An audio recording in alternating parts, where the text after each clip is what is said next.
농업인 경영인 연합회 사무총장을 역임하신 황장수 선생님이십니다. 오늘 면담 일시는 2020년 6월 15일 월요일. 그 면담 장소는 서울시 마포구 상수동에 있는 미래경영연구소 사무실입니다.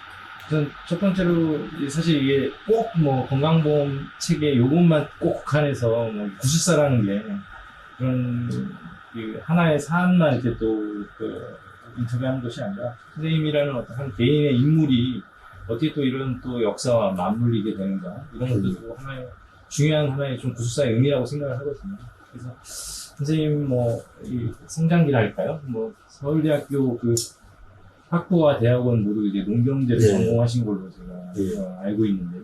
이때 혹시 특별히 그런 농업 분야에 관심을 가지신 계기라든가 좀 성장기에 또 기억 한번 이 인터뷰에서 좀 이렇게 수리하실 만한 좀 에피소드라든가 이렇게 말씀해 주시면 고맙겠습니다. 고등학교 시절에 제가 좀 학교에 그때 이제 전두환 시대였는데 여러 가지 비리도 많았어요. 서울대 반을 편성해서 돈을 받는다든지 서성의 날이라고 집단으로 돈을 거두라든지 그래서 학교 안에서 스트라이크 이런 걸 도모하고 그러려다가 좀 지켜가지고 내신 성적이 아주 안 좋아졌습니다. 4등급을 받았어요. 그러니까 그때 내신 4등급이면 한 12점 정도를 갔죠. 학력고사 받은 데서. 그래서 경쟁자들이 수두룩한 데서 고득점을 받아도 12점이까지 나와요. 그래서 이제 저 이지망을 경제학을 했고 그래서 이지망을 우리 부친이 돌아가신 성친께서 농경제학과를 놓으셨어요. 그때만 해도 이제 서울대 농경제학과가 당시에 이제 해방 직후에 6.25 나기 전에 이제 제일 좋았던 데니까. 그래서 이제 부친이 그냥 이지망을 거기로 해봤어요. 별 생각 없이 그냥 이지망을 거기로 했어요. 영문과 정도 해도 가긴 갔을 건데. 그때 이제 들어가서 보니까 이게 좀 양이 안 차고 뭐라 그럴까 조금 아주 공부 자체를 옛날에 오래된 자료를 가지고 뺏기듯이 가르치고 근데 이제 대학에 집회를 하던 시대였으니까 시위를 하고 또 저도 이제 했는데 저는 NL이나 PD나 이런 당시에 운동권 계보에 속하기가 좀 싫었어요. 그렇다고 운동권을 안 한 건 아니고 했는데 그래서 이제 그쪽에 언더스쿨도 들어가 보고 했지만은 그들이 소련식 사회주의를 추구하냐 북한식 사회주의를 추구하냐 이 차이만 있지 둘 다 비슷하더라고요. NL이나 PD는. 그래서 저는 이건 아니다 싶어서 옛날부터 이 개인의 좀 그런 어떤 이념에 대한 고집이나 의욕에 대한 생각이 좀 강했던 것 같아요. 그러니까 이제 대학교 다닐 때 그런 운동은 했는데 그런 모임에 속하지는 않았으니까 할 수 없이 이제 서울대 농업정책연구회라고 이제 제가 모임을 하나 만들어가지고 그 모임에 직접 만들어서 제가 거기에 이제 대표를 하면서 서울대학교에 내에 이제 공간을 하나 서울대 복학생 사무실을 복학생들을 쫓아내고요. 제가 이제 차지해가지고 거기에서 이제 군대 제대하고 서울대 농업 정책연구소라고 만들어서 이제 밖에 하고 활동을 계속했죠. 그래서 당시에 이제 이재호 씨 같은 사람, 이우재 같은 사람, 이우재원 같은 사람 또 나아가서 지역에서 나름 농민운동을 하는 사람, 이런 사람들 불러서 강연을 듣고 또 이제 지역으로 찾아가서 이제 그분들을 이렇게 만나서 인터뷰를 하고 그래서 이제 회보 같은 것도 찍어내고 이런 활동을 쭉 해왔죠. 그러면서 이제 집회나 시위도 참가하고 그래서 이제 올해 그 운동을 해나가기 위해서 이제 대학원을 다 가자. 그래야 이제 석사, 박사까지 가면서 우리가 그 운동을 해가자. 당시만 해도 이제 농업이 우루과이 라운드의 개방에 하면서 완전히 바뀌든 농업 자체가 전통적인 농업 형태가 해체되든 와중이었으니까 좀 걱정이 많이 됐죠. 그래서 이제 노동계에 그야말로 이제 70년대에 산업화가 되던 것처럼 농업도 그야말로 이제 산업화라 세계화되기 때문에 그 시대에 이제 서울대 농업정책연구회를 만들어가지고 그게 한 몇 년 정도 돼요? 그게 이제 제가 군에 갔다 와서 이제 본격적으로 시작했으니까 88년부터 이제 제가 한농년에 들어가던 92년까지부터 90년대 내내 그 운동을 했었습니다. 그래서 이제 그 운동을 하면서 제가 이제 대학원을 가게 됐고, 예. 그러니까 학교에서는 이제 저를 운동권이라고 예. 이제 안 받는다, 선생들이. 왜냐면 제가 학교 다닐 때 서울대 그 학원 정화 운동이라고 해야 됩니까? 학원 학원 자율화 운동이라고 해서 처음으로 했어요. 그때만 해도 NLPDC 운동만 관심이 있었지, 저는 그 서울대 선생님들 중에, 교수들 중에, 뭐 전두환의 국보위에 참가하고, 국보위, 뭐 이 입법의원까지 하고, 그런 사람은 우리가 아예 교수로 받아들일 수 없고, 심지어 또 뭐 집안의 아들이 또 우리 과에 낙하산으로 들어와 있고 이제 그러더라고요. 그래서 그 교수 두 분을 한 6년을 싸워서 두 사람 다 쫓아냈어요. 서울대에서는 아마 유례가 없는 일이거든요. 그리고 이제 서울대 교수 임용에 관해서도 학생들이 보팅을 했어요. 대학원생과 학생들이. 입장. 바람직하지 않은 교수들은 받지 말자 하는 그런 것까지 관철시켰죠. 그래서 이제 뭐 해방구처럼 이제 과를 만들고 이렇게 했는데, 제가 나중에 이제 밖으로 나오고 난 뒤에 이제 거기에서 그 교수들이 이제 반동을 해서 제 후배들을 대학원으로 안 넣고, 그 다음에 임용도 자기 마음대로 하면서 그 바꾸는 원칙을 다 고치더라고요. 그래서 원래 우리가 이제 전공 과정은 수원에서 했는데 1학년만 서울에서 하고, 저는 서울로 다 옮겨놨거든요. 그런 걸 다 복원시키고 그러더라고요. 그래서 제가 그 서울대 이 총장을 상대로 대학원 입학에 대한 부정행위를 가지고 민사소송을 걸었어요. 그때 이제 변호사를 했던 사람이 나중에 민주당이 국회의원 했던 민변 변호사이기도 한데, 그 대법원까지 갔죠. 근데 대법원에서 결국 그 입시에 관한 채점은 공개 안 하는 게 학교의 권한이다 하면서 저쪽 편을 손을 들어주더라고요. 그래서 이제 그런 일도 있고 했습니다. 근데 이제 그 이후에 이제 쭉 과정에서 저는 이제 밖으로 나가가지고 전농에 처음에 이제 일을 좀 하려고 찾아도 갔어요. 근데 이제 전농은 NL의 일종의 기반에서 생산되지 않은 사람에 대해서는 좀 배척하는 움직임이 보이더라고요.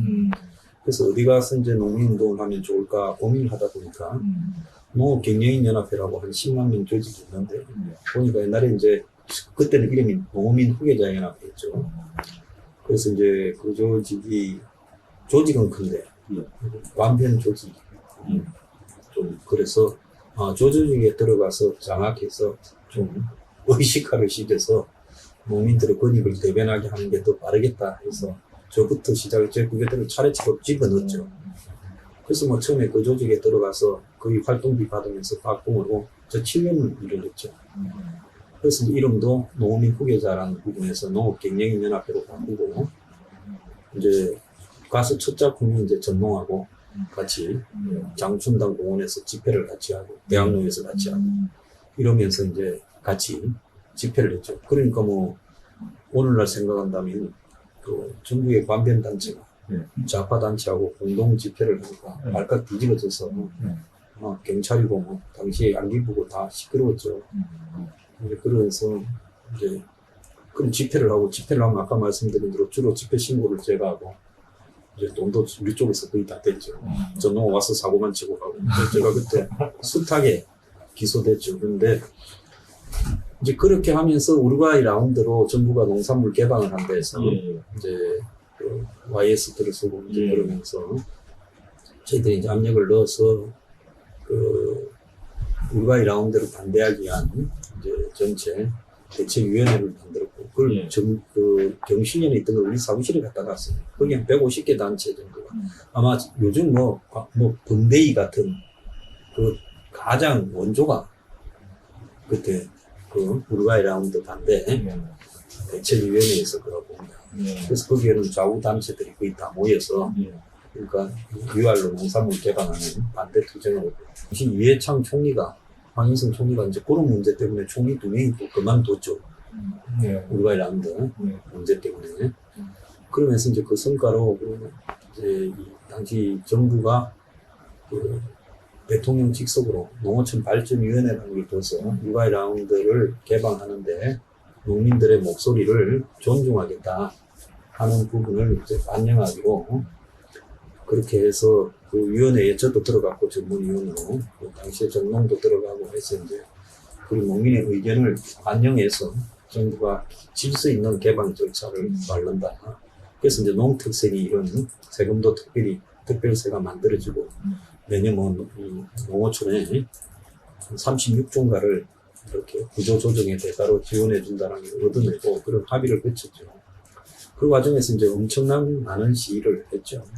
그래서 이제 그런 이때 이제 그 과정이 좀 일단락되는 즈음에 이제 아마 이 의료보험을 단일화를 하지 안 하고 하면서 아마 그 UR 번데이 쪽에 온갖 단체들이 다 들어와 있었으니까 거기에서 아마 이제 이 의보 노조가 주도하던 그 부분하고도 연결이 됐을 걸로 이렇게 봅니다.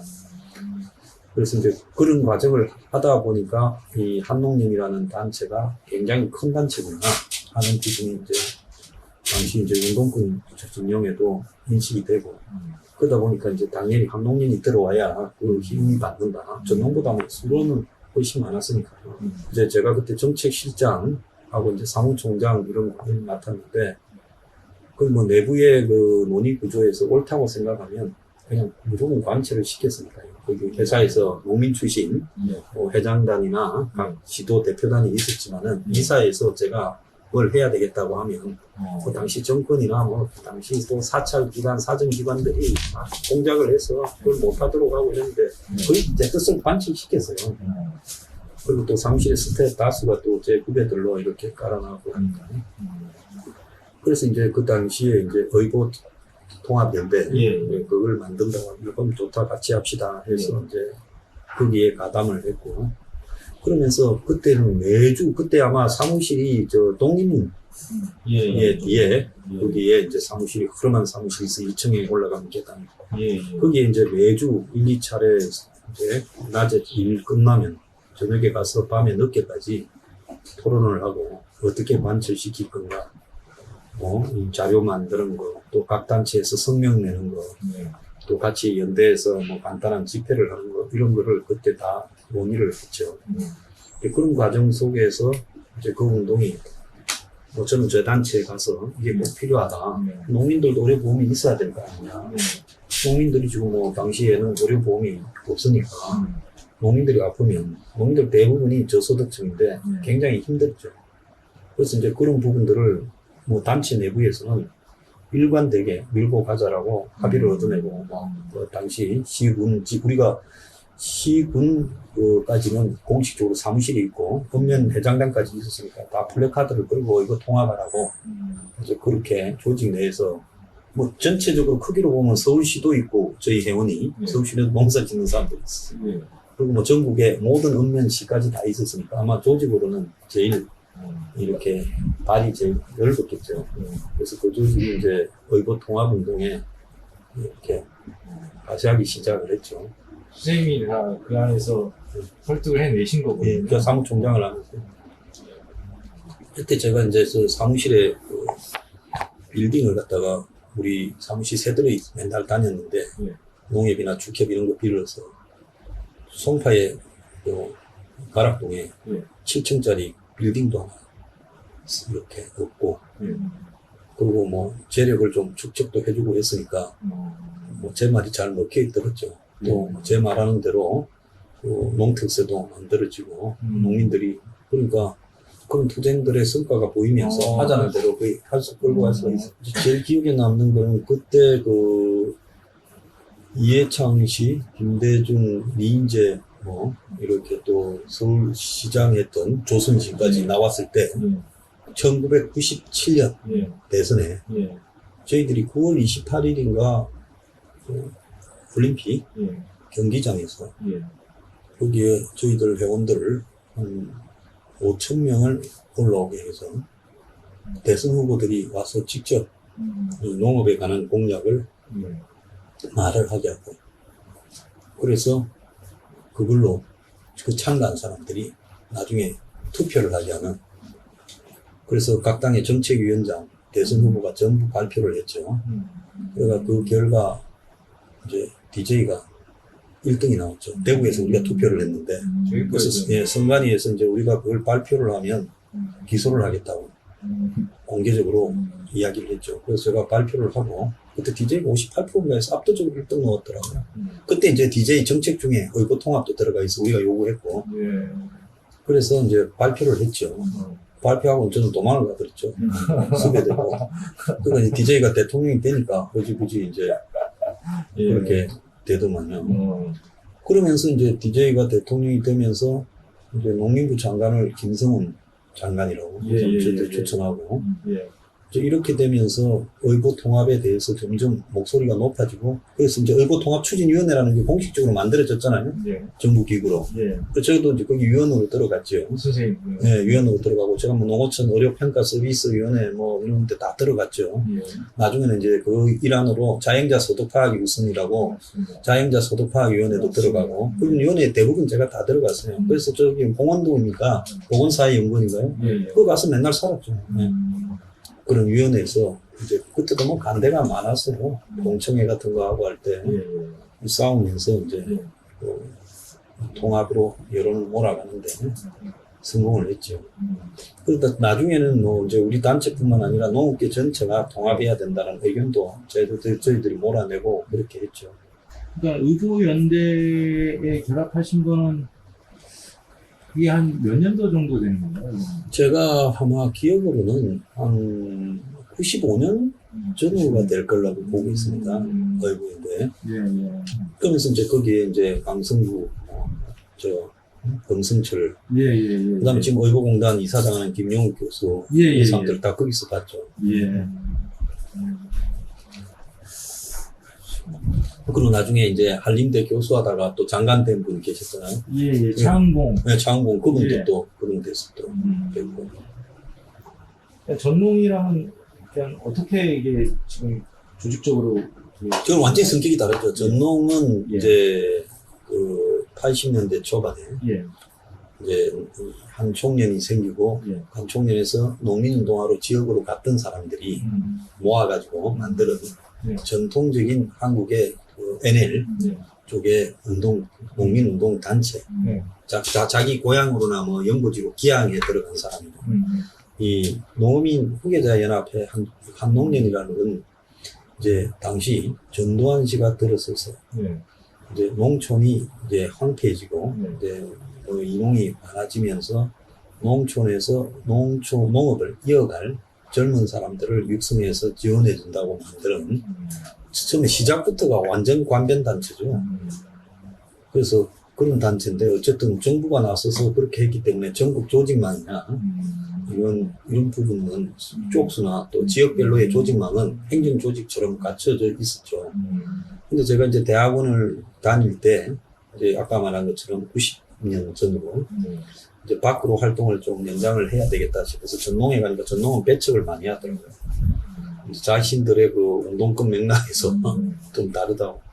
그래서 이제 한농련이라는 단체를 발견하고 이제 글로 들어가가지고 제가 처음에 정책실장을 하면서부터 계속 이제 집회도 하고 시도 하면서 그 단체의 색깔을 메모시켜 가면서 이제 그러다 보니까 뭐 나중에는 이제 뭐 민노총하고도 같이 집회도 하고 한국노총하고도 집회도 여러 번 하고 하면서 이제 그 당시만 해도 뭐 4대 대형 단체로 이제 나중에 뽑히게 됐죠. 노동단체의 한노총, 민노총, 그다음에 농민단체의 한농련, 전농 이렇게. 그러니까 아마 좌파 진영 내부에서는 예. 한농련이라는 단체가 이제 농업계에서 보면 전농이 강성 투쟁을 하죠. 대중적으로 숫자나 대중성으로는 저희들이 뭐 전농 회원보다는 10배, 아니면 20배 좀 많았으니까. 회원들 숫자가 훨씬 많았으니까 이제 저 단체가 상당히 필요하다. 그래서 당시에 이제 뭡니까 이 민노당 예. 만들 때도 초반에 예. 같이 논의도 하고 했어요. 최규엽 씨나 그때 이제 쭉 돌아가신 그 노윤 아, 예, 예. 예, 그분도 저하고 여러 차례 만나기도 했고. 근데 이제 조금 이제 북한을 바라보는 시각이나 이런 부분에서 조율이 안 돼서 불참을 했는데 그런 논의도 많이 했죠. 그 정도의 영향력이 있는 단체였군요. 이게. 그럼 선생님이 사실 그 안에 들어가서 어떻게 보면 이 한농연의 어떤 그런 그 활동성 뭐 이런 것들을 굉장히 이제 끌어올리신 건데 그 전에는 사실 전농이랑 어떻게 이렇게 좀 같이 접점을 맞춘다던가 이런 거는 거의 없었나요? 제가 이미 그 학교 다닐 때 전농 쪽에 있는 사람들이랑 예. 같이 의논도 하고 예. 서로 간에 했기 때문에 예. 전농 지도부나 이런 사람은 알았고 그 다음에 또 농민단체 들어갈 때 처음에 전농에 들어가던데 이제 그쪽에서 뭐 조금 제가 볼 때 눈에 보이지 않는 배척이 좀 있었어요. 그래서 제가 이제 한농연에 가니까 전농이 큰일 났다 생각이 들었을 거예요. 황장수가 저기 갔으면 또 저걸 장악하면 그래서 제가 먼저 제안을 했죠. 같이 집회하자. UR 반대. 그래서 두 단체가 같이 집회하는. 그러니까 난리가 났죠. 뭐 당시에 안기부나 경찰이나 또 농민부나 이런 데서는 왜 갑자기 한농연이 무한변 단체가 왜 갑자기 전농하고 같이 집회를 해갖고 그렇게 하냐. 그것 때문에 발칵 뒤집어졌어요. 이제 저한테 대한 뭐 쫓아내라 저거 뭐 운동권에 침투한 주사파다라고. 지금도 알만한 고려대학교의 북한학의 모 교수 그때 이제 국정원 직원이었는데 안기부 직원이었는데 저를 완전히 주사파다라고 매도하다가 걸려서 도망가고 별일이 다 있었어요. 농림부에서는 지원 안 해준다 이제 단체에 협박도 들어오고 농림부 가서 뭐 싸움도 많이 했었죠. 근데 그때 이제 회장단들 하나씩 설득을 해서 그것도 농민들이니까 좀 이렇게 순수하니까 이게 설득이 되더라고요. 이사회나 이런 데서 계속 설득하고 그것 때문에 미리 하기 전에는 지방으로 한 바퀴 돌고 그 때문에 시골 많이 다녔습니다. 읍면 다니고. 어쩌면 참그 한농연의 그런 뭐랄까요 전곡점을 만드신 거예요. 네, 중요한. 대한민국에 아마 어떤 10여만 명쯤 되는 단체가 자기의 성향을 그렇게 바꾼 일은 그는 없었을 거라고. 그거의 어떤 결정적인 접점이 됐던 게 울과이 라운지. 네, 그 유알 반대 운동으로. 그게 이제 바탕이 되면서 저희들이 마포 공덕동에 그 VIP 빌딩에 사무실이 있었는데 거기에 135개 단체가 다 불러서 했거든요. 지금 뭐 기동민이부터 뺏기단 애들 그때 그 단체 뭐 파견자로 전부 다 와서 일동했어요. We are